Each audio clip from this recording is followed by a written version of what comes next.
Does compiling a program twice produce a bit-for-bit identical binary?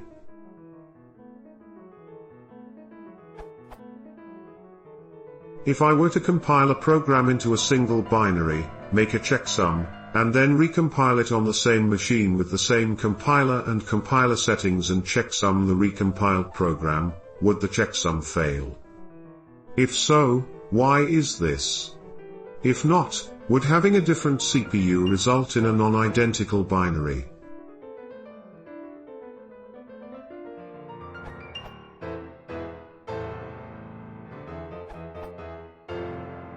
Compile same program with same settings on same machine. Although the definitive answer is it depends, it is reasonable to expect that most compilers will be deterministic most of the time, and that the binaries produced should be identical. Indeed, some version control systems depend on this. Still, there are always exceptions. It is quite possible that some compiler somewhere will decide to insert a timestamp or some such, Delphi does, for example. Or the build process itself might do that. I've seen makefiles for C programs which set a preprocessor macro to the current timestamp. I guess that would count as being a different compiler setting, though.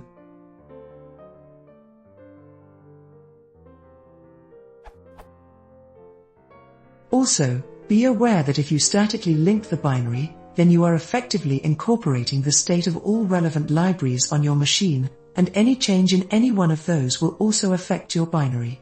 So it is not just compiler settings which are relevant.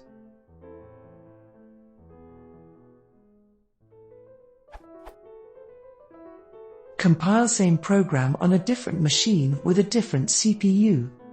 Here, all bets are off.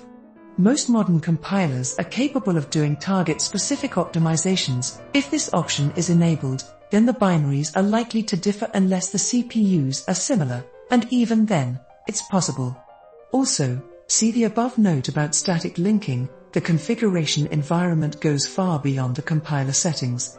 Unless you have very strict configuration control, it's extremely likely that something differs between the two machines.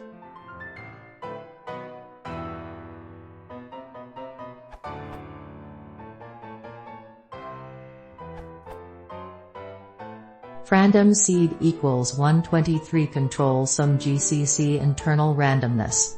Man GCC says. This option provides a seed that GCC uses in place of random numbers in generating certain symbol names that have to be different in every compiled file. It is also used to place unique stamps in coverage data files and the object files that produce them. You can use the random seed option to produce reproducibly identical object files. _file_, put the source in a fixed folder, for example /tmp/build.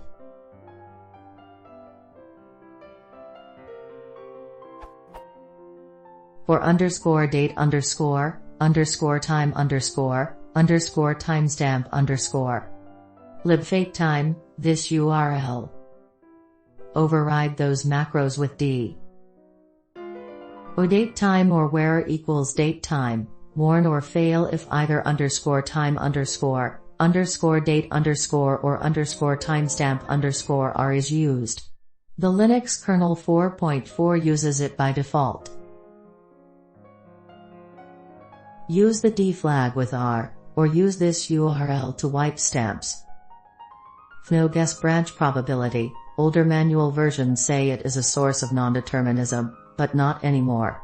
Not sure if this is covered by random seed or not.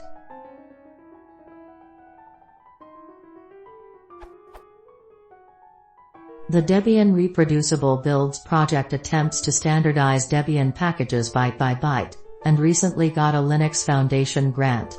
That includes more than just compilation, but it should be of interest. Buildroot has a BR2_reproducible option which may give some ideas on the package level, but it is far from complete at this point. Related threads. This URL. This URL.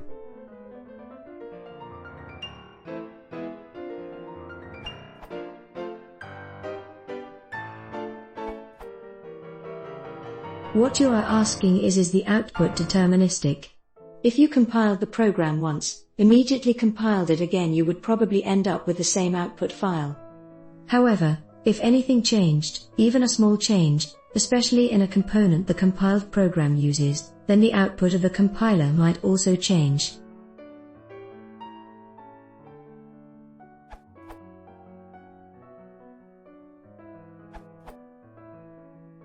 Does recompiling a program produce a bit-for-bit identical binary? For all compilers? No. The C# compiler, at least, is not allowed to. Eric Lippert has a very thorough breakdown on why the output of the compiler is not deterministic.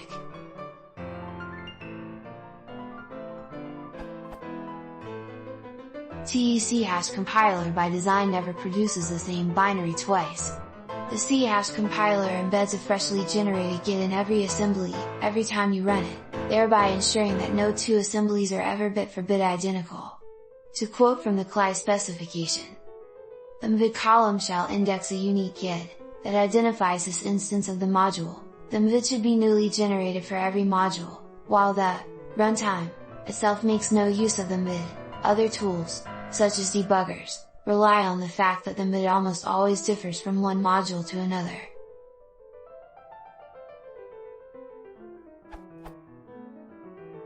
Although it's specific to a version of the C# compiler, many points in the article can be applied to any compiler.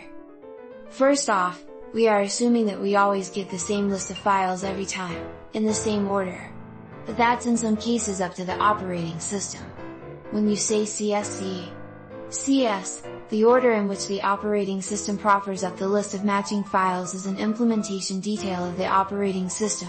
The compiler does not sort that list into a canonical order.